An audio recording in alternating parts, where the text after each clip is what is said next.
hadn't, to be honest and confess, I hadn't thought that my education was any different from the boys in my school when I was a young pupil, but only when we started to talk together. We spent hours talking. I remember in a little caravan out in the outskirts of Edinburgh, but after the meetings we would talk about these issues, and it was a real light bulb moment for me, because all the things that at that time I had accepted as my norm, which they were being questioned. The thing that really got me most reactive, I would say, was being called into the head teacher's office this day. I thought it would be to do a bit of job share, saying that they couldn't do it anymore, but he said, Mrs. Tierney, I really have to insist that you don't wear trousers to school anymore. So I made a really cheeky remark. I can't repeat it, but basically that he should have no say in what I wear on a day-to-day basis.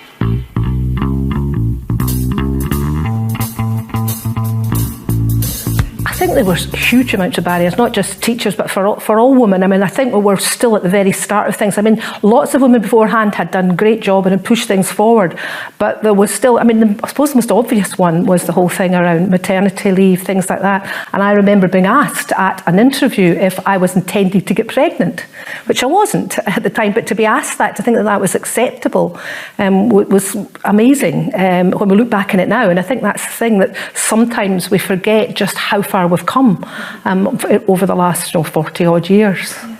I think at local level, because there were quite a lot of assertive women locally, that there weren't really barriers. If I think back to my first days nationally, the union was very male dominated, and there weren't that many women in positions of power within the union. Positive thing that did come out of some of that was that there was a women's committee for the members of council, so all women on council could be part of the women's committee, and that was actually one of the stepping stones, I think, to women becoming more involved at national level. Maternity rights were also very, very limited at that time. There wasn't an entitlement to return to work until 1975. That was when women were actually entitled to return to work, but there was no maternity pay at that time. And I can remember us raising that in the AGM, a motion asking for full pay for 3 months before and 6 months after. And one male delegate got up and made an analogy between women teachers and their children and cows and calves. So even raising these issues was difficult. I remember having an interview at Pennycook High School in Midlothian, and the head teacher there asked me various questions, and one of the questions was about what I thought about girls wearing trousers. Now, there wasn't a kind of, that's open to you and I don't mind what you say in your answer. It was quite clear that the answer I was supposed to give was that wasn't acceptable, and that actually the idea of there being designated clothes for girls and for boys was quite important. So that's a tiny little story, but it shows that, if you like, sexism, both in school management and the school structures, but also actually, I have to say, within the union, was quite endemic, and that was a barrier that we had to get over. I see the challenges that we had in terms of our own thinking, because it was how we interpreted the world. It was our world perspective, it was our family perspective, it was our relationship perspective, and I began to question the relationship that I had with every relationship in my life: my husband, my colleagues, the authorities, the government. Everything was under scrutiny.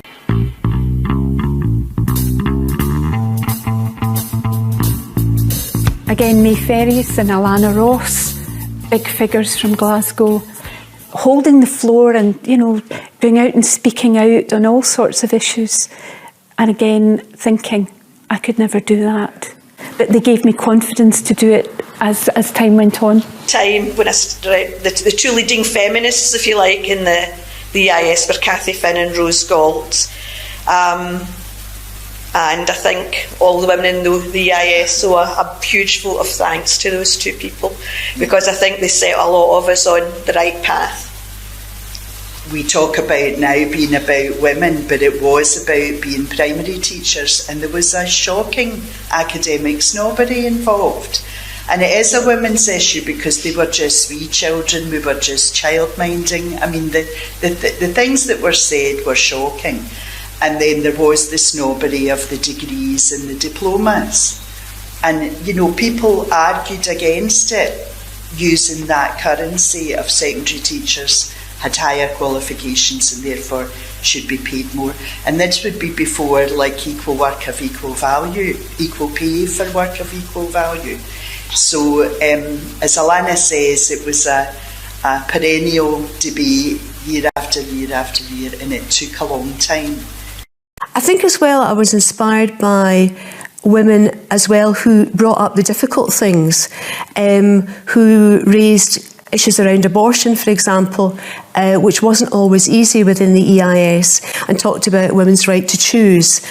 People like Geraldine Gould, for example, who did that on many occasions. During the 70s, and particularly during the Houghton strike, I wasn't aware that primary teachers were paid on a different scale to secondary teachers. I wasn't aware of that. So while my ignorance was slowly under the spotlight and awareness was dawning and dawning and dawning, a lot of my collective friends, a lot of them women, because I was in a primary school at the time, we started to discuss it, and we did it in a quite unstructured way, but we started to look at the new ideas, especially with what was happening out there in the 70s world. There was the miners' strike. In the late 70s, there was the Anti-Nazi League, the whole business of racism, the Anti-Nazi League movement developed. So women talked to women about these things.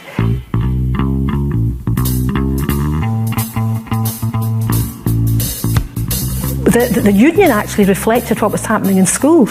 That just as schools were, the leaders were all males, so it was very much the same within the union. And I think that these campaigns where we talked and where we fought, it's still not perfect, but I think it started to make that movement. We also raised sexism in education. We took a motion to EIS conference asking them to set up an ad hoc committee into sexism in school books, and they did set up the ad hoc committee, but they just repeated what was said in the motion and then said that they thought it was the responsibility of the Equal Opportunities Committee and the publishers to do the research. So rank and file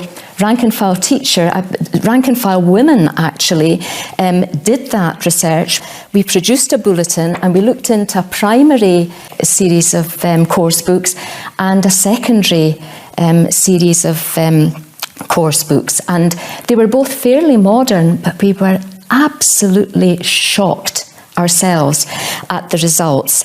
One of these books, and you can actually see it here, there were 39 roles for men in book 3 and 6 for women, 3 of them family roles, and that was the pattern throughout this.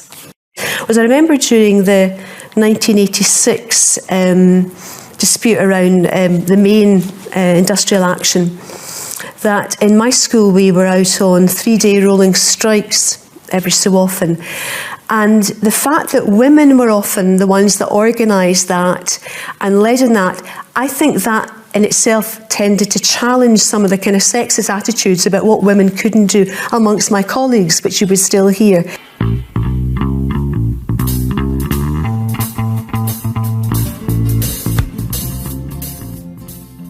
I think it's just that there's a lot of things that women are much clearer of their rights. They don't have that same feeling of being frightened, of putting their own opinions forward. I don't think we still have enough women in leadership, either in the union or in schools, but I do think that the bit where we sort of knew our place and felt somehow that it was that we didn't have the same rights, or that we were somehow just fighting for women's things which weren't really as important. I think that's all changed fundamentally, and young women coming into the profession wouldn't even begin to accept some of the things that even we did when we were first starting off in our careers. I couldn't take technical education, tech drawing. I couldn't go into the woodwork room. I couldn't go to the metal work and metalwork room and take these subjects. That wasn't seen as a girls' subject, and I'm so pleased that it's available to all pupils. Young women are so much more confident and much, much more active than has been the case in the past. And we can see that in the Me Too movement and in the climate change movement. And that really gives us hope for the future, I think. Things like class lists as well. I was looking back at old class registers that I still have, and the fact that class lists were still written. Boys all came first in the list, and then girls second. And you might think, well, that's just an administrative thing. But again, the impression that gives of obviously boys at the top and girls below that. So all of that has changed, and that changed by people taking the lead on it and making sure that was just normal, and that's how it was organised. It's good to go back and think that's where we were, this is where we are now, and we still have a plan for where we're going. When we were in education and organising all these magnificent unofficial strikes, I mean, I don't know how we did it, but with the technology that we had at the time, the Banda machines, the Xerox machines, the phones that you had to pick up and you were still attached to something, and phoning people around schools, doing that, all these things. When you look at what is available now technologically, we have made huge progresses because people can use their voice in so many different ways. Back then we started with speaking up for who we were and what we wanted, and I think that's to be celebrated.